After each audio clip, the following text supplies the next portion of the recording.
जय हिंद मेरे दोस्तों, मैं कुमार सिद्धू एक बार फिर से सिद्धार्थ जीएस टीचिंग सेंटर में भरपूर स्वागत करता हूं। मेरे दोस्तों, आज हिस्ट्री के लिए बहुत इंपॉर्टेंट प्रश्न है और हिस्ट्री में खास कर से के आर्य जो आर्य सभ्यता से जितना जो प्रश्न बन सकते हैं वो सभी प्रश्न को मैं चुना हूँ, जितना कि रेलवे ग्रुप डी में पूछने लायक क्वेश्चन है। एक नंबर क्वेश्चन देखता हूँ, आर्य कब भारत आए थे? आर्य जो लोग थे जो भारत कब आए थे तो 1500 से लेकर के 1000 ईसा पूर्व के बीच में आए थे। यहाँ पे टाइप कर लीजिएगा 1000 ईसा पूर्व, 1000 ईसा पूर्व तक आए थे। 1000 ईसा पूर्व तक आए थे।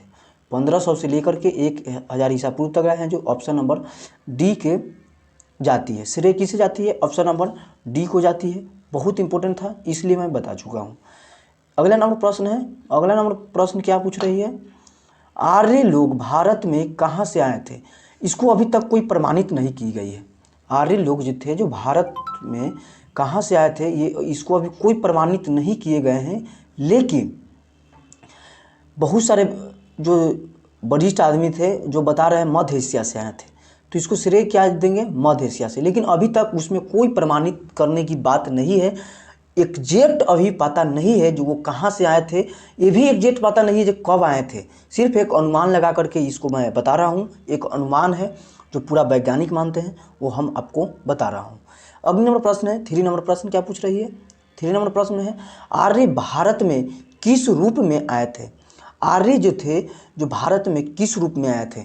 तो अप्रवासी के रूप में आए थे। मान लीजिए हम लोग भी कहीं कमाने जाते हैं तो वहाँ भी तो इसी क्रम में जाते हैं ना, तो अप्रवासी के रूप में आए थे, जो ऑप्शन नंबर डी को श्रेय जाते हैं।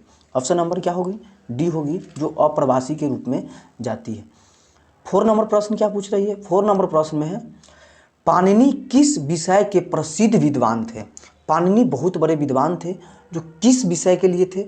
तो भाषा और व्याकरण के लिए थे। क्या जी थे? भाषा और व्याकरण के लिए बहुत प्रसिद्ध विद्वान थे पाणिनि। ये पाणिनि एक पुस्तक भी है, बहुत लिखी, मतलब ये आपको मैं बता देना चाहता हूँ जो पाणिनि जो थे, जो इतना बार क्वेश्चन पूछा हुआ है पाणिनि से संबंधित, इतना बार कोई ऐसा एग्जाम ही नहीं है जिसमें छोड़ा हुआ है। तो पाणिनि किस विषय के प्रसिद्ध विद्वान थे?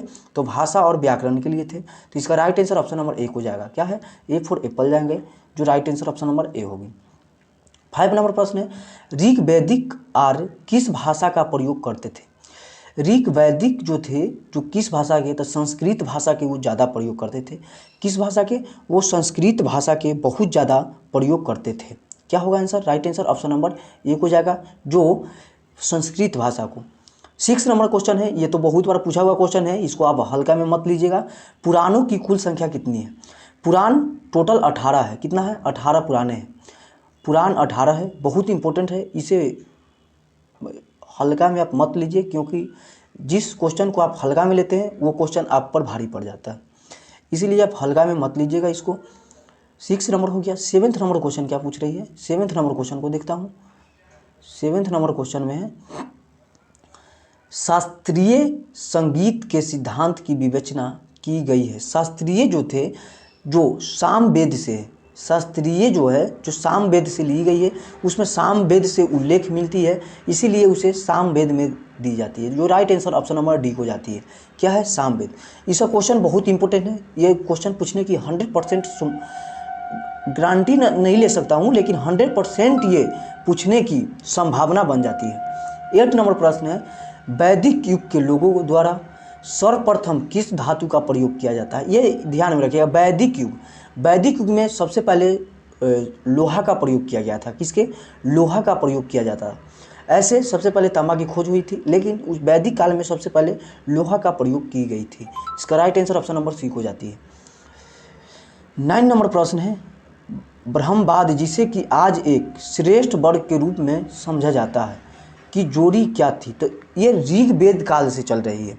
ऋग वेद काल से ही ये चल रही है, जो ब्राह्मण को बढ़ावा देना है और कुछ और छोटे जात को और नीचे देने हैं। ये सब एक ब्राह्मण को ऊंचे दर्जा दी जाती है, लेकिन ये ऋग वेद काल से ही है। किस काल से? ऋग वेद काल से है। इसका राइट आंसर ऑप्शन नंबर 1 हो जाएगा, जो ऋग वेद काल से होगी। क्या होगी? ऋग वेद काल से होगी। 10 नंबर प्रश्न क्या है? 10 नंबर प्रश्न है, प्राचीन हिंदू विधि का लेखक किसको कहा जाता है? प्राचीन जो हिंदू विधि का लेखक मोनू के माना जाता है। किसे माना जाता है? मोनू को माना जाता है। मोनू को माना जाता है। इसका right answer option number C हो जाएगा, जो मोनू को माना जाता है। क्या चीज़ का? प्राचीन हिंदू विधि का लेखक। प्राचीन हिंदू विधि का लेखक किसे माना जाता है? तो ये माना जाता है मोनू को माना जाता है। अगली नंबर क्वेश्चन है, शक संवत जो 78 ईसा पूर्व से प्रारंभ होता है, ये प्रकट करता है कनिष्क के शासनकाल से ये प्रारंभ है। किसका? कनिष्क से। ये क्वेश्चन बहुत बार पूछा हुआ है। ये यूपीएससी बीपीएससी क्वेश्चन पूछा था एकदा, 2017 में शायद पूछा हुआ क्वेश्चन है। जो शक संवत किसके काल से प्रारंभ हुआ था?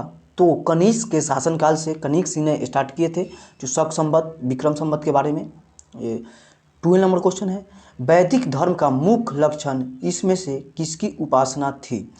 वैदिक धर्म की क्या है? वैदिक धर्म पूछ रही है, तो वैदिक धर्म की किसकी जाती है? प्राकृतिक की जाती है। किसके? प्राकृतिक की जाती है। वैदिक धर्म में होती है जो प्राकृतिक की जाती है। बहुत इंपॉर्टेंट है, इसलिए मैं बताया हूँ इस क्वेश्चन को। अगली नंबर प्रश्न है 13 नंबर प्रश्न क्या पूछ रही है? 13 नंबर प्रश्न है, हिंदी विधि का एक पुस्तक मित्ताक्षर किसने लिखी थी? मित्ताक्षर जो है जो किसने लिखी थी? इसका राइट आंसर जाता है विज्ञानेश्वर को। किसको? विज्ञानेश्वर को। विज्ञानेश्वर ने ही इसे लिखी थी, जो हिंदी विधि का एक पुस्तक मित्ताक्षर। हिंदी जो विधि के जो पुस्तक जो थे, जो किसने लिखी थी? तो विज्ञानेश्वर ने लिखी थी। बहुत इंपॉर्टेंट है ये क्वेश्चन। 14 नंबर प्रश्न आता है, वैदिक युग में, ये तो इतना बड़ा प्रश्न पूछा हुआ है जो कुछ भी मत बोलिए। वैदिक युग में क्या जी? इसमें हर एक स्टूडेंट फंसिएगा, इसमें सब चीज़ दिया हुआ है। बहुविवाह एवं प्रथा अज्ञात थी। अगली नंबर क्या है? बाल विवाह प्रमुख थी। विधवा पुनर्विवाह कर सकती थी। ये राइट आंसर जाएगा। किसको? राइट आंसर है ऑप्शन नंबर सी को जाएगी, जो विधवा पुनर्विवाह कर सकती थी। ये प्राकलन वैदिक युग से ही होते आ रही थी। क्या थी? वैदिक युग से ही होते आ रही थी। अगली नंबर क्वेश्चन को जाती है, गायत्री मंत्र का सर्वप्रथम उल्लेख कहाँ मिलती है? गायत्री मंत्र जो होती है उसका सर्वप्रथम उल्लेख कहाँ मिलती है?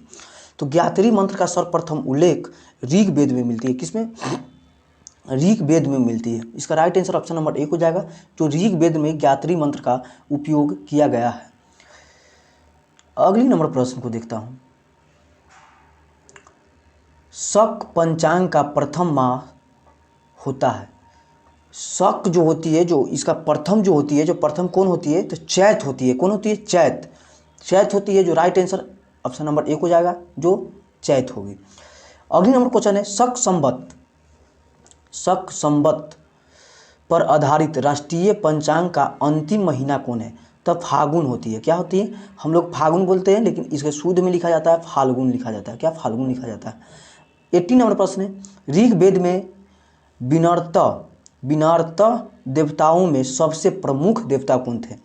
देखिए ये क्वेश्चन, ऋग्वेद में अधिकतम देवता, जो कहीं से आपको प्रश्न आएगा तो आप कहीं भी दीजिएगा तो उसको मानिएगा इंद्र को। इंद्र को बहुत प्रचलित थे और इंद्र को माना जाता था।